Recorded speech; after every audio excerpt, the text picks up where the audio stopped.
5 S's, 8 S's, 10 S's. E aí, qual que é o mais atual? Ishikawa inventou os 5 S's no pós-guerra. O objetivo era mudar a mentalidade, o comportamento da nação japonesa para poder estruturar o país novamente. Como a gente viu no vídeo anterior, é uma filosofia de vida, é uma filosofia comportamental que visa mudar a mentalidade das pessoas de cima para baixo. E com isso você tem mais produtividade, você tem mais eficiência no seu trabalho. O primeiro passo é o seiri, que é o senso de utilização. Você separa o que presta do que não presta, o que eu vou usar e aquilo que não serve, que eu vou jogar fora. O segundo passo é o seiton, ou seja, eu vou organizar, eu vou pegar aquilo que presta, aquilo que eu vou utilizar e separar, colocar cada coisa no seu devido lugar, organizar tudo, deixar tudo direitinho. O terceiro passo é o seizo, é a limpeza.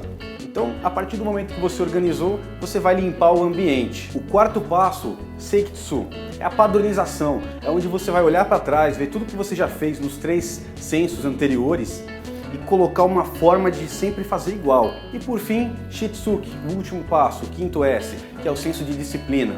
É quando todos os sensos anteriores entram na veia das pessoas que estão participando do processo. Quando o 5S chegou ao Ocidente, enfrentou uma barreira cultural muito dura. O pessoal começou a tentar transformar isso numa forma que a gente pudesse digerir. Inventaram o housekeeping, que a gente falou no vídeo anterior. E assim, foi muito difícil aplicar o 5S no Ocidente. Muitas empresas até hoje acham que aplicam e não estão aplicando, estão fazendo housekeeping. E aí começaram a inventar outros S's para tentar fazer com que a gente consiga aplicar de forma efetiva. No Oriente isso não é problema, eles sempre trabalharam com os 5 S's de uma forma tranquila, sempre deu certo lá. O problema é aqui. E aí alguém inventou aí os 8 S's, né? Vamos falar quais são esses S's adicionais. Eu particularmente sou ortodoxo, eu não gosto dessa coisa de você pegar uma coisa que deu certo e mudar, né? Mudou por quê? Porque a gente não teve competência de aplicar da forma correta, né? Eu acho que o Ishikawa está se revirando lá no túmulo, porque inventaram 8 S's, inventaram 10 S's, enfim. Mas vamos explorar um pouco aí desses outros S's que criaram aí para complementar os 5 S's. Será que a gente precisa mesmo disso? Será que não? Vale a pena? Vamos analisar. Shikari Yaru é um 6º S que foi criado para falar de determinação e união. O objetivo é fazer com que todos se unam em prol dos 5 S's, fazer com que todos andem lado a lado para implementar a metodologia, né? Incluindo a alta gestão. Será que precisa mesmo desse S? Por que no Oriente não inventaram esse S? Por que será que lá, desde a sua aplicação, a alta gestão já participa? Eu acho que isso já faz parte do 5S. Uma vez que você tem o senso da disciplina, o 5º S, a disciplina já faz com que todos estejam determinados a aplicar essa metodologia. É a minha opinião. Shido, treinamento. Então tem um 7º S que criaram aí para treinamento. Mas se a gente olhar o 4º S, Seikitsu, padronização, uma vez que você padronizou, já não está embutido lá o treinamento? Precisa de criar um S à parte para treinamento? Uma vez que está padronizado, eu parto do princípio que está todo mundo já treinado.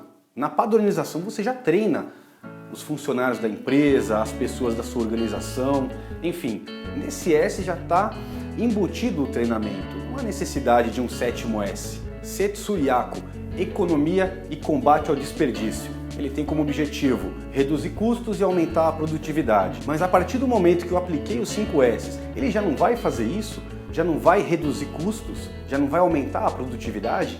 É esse o objetivo dos 5 S's, afinal de contas. Precisaria criar um 8º S para falar mais do mesmo? Esses 3 S's adicionais não estão errados. Aqui a crítica é a seguinte: nos 5 S's já contempla esses 3 outros S's. Não haveria necessidade de criar novos S's para atualizar os 5 S's. Afinal de contas, no Japão deu super certo. Lá funciona. Talvez a nossa cultura tenha essa dificuldade e foi necessário criar mais alguns S's para conseguir os mesmos resultados que os japoneses já conseguem com 5 S's. Como se não bastasse, criaram mais 2 para completar 10. Shiseirinri, que fala de moral e ética, e Shekinin Shakai, que fala de responsabilidade social. É lógico que é importante um senso moral, um senso ético, é lógico que é importante a responsabilidade social de uma organização, mas cabe colocar isso, enfiar isso lá dentro dos 5 S's? Eu acho que não tem nada a ver. Os 5S é uma ferramenta tradicional, é uma ferramenta que deu super certo no Oriente e quando a gente traz para cá, a gente quer começar a inventar coisas novas. Qual que é o objetivo disso? Será que é realmente melhorar aquilo que o 5S inicialmente se propôs? Ou será que é criar novos cursos para ganhar mais dinheiro? Qual é o objetivo? Daqui a pouco vão criar aí mais um senso de espiritualidade, senso de diversidade. Nada contra a diversidade, nada contra a espiritualidade, não é isso. Mas será que isso cabe dentro dos 5S? Será que faz algum sentido ficar criando S's aí e fugindo daquilo que era a proposta inicial? O que você acha? Deixa nos comentários aí, qual a sua opinião? Vamos colocar mais S? Vamos tirar? Vamos manter aquilo que é tradicional? E aí?